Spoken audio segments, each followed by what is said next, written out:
Managing environments without an efficient mechanism to automate provisioning and teardown can slow down feature development and innovation. Does your approach require you to hand-roll pipelines to run infrastructure as code for individual resources, manage complex dependencies between those resources to get the entire environment, create a tight coupling between those resources?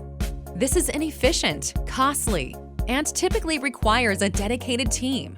What if there were a better way to achieve automation for an entire environment? Introducing zLifecycle, which makes environment management easy across all three major cloud providers as well as on-premises.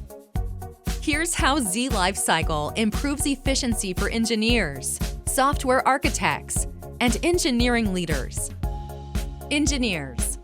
zLifecycle enables engineers to define the entire environment in a straightforward manner using environment as code, manage bootstrapping and provisioning of environments using an optimal workflow, manage complex infrastructure resource dependencies, detect drift between desired and actual states and enables reconciliation, and automate teardown of environments.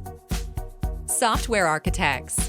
With zLifecycle, software architects are able to design environments using best practices like loose coupling, security, and compliance, create environment templates for application development teams to use, and visualize and understand environments to enable knowledge sharing between teams. Engineering leaders. zLifecycle offers engineering leaders the ability to gain insights like usage and costs at a team, environment, and individual resource level for better decision-making. Analyze data using out-of-the-box dashboards and reports. Customize reports to suit their needs. Visit www.zlifecycle.com to find out more and sign up for a demo today.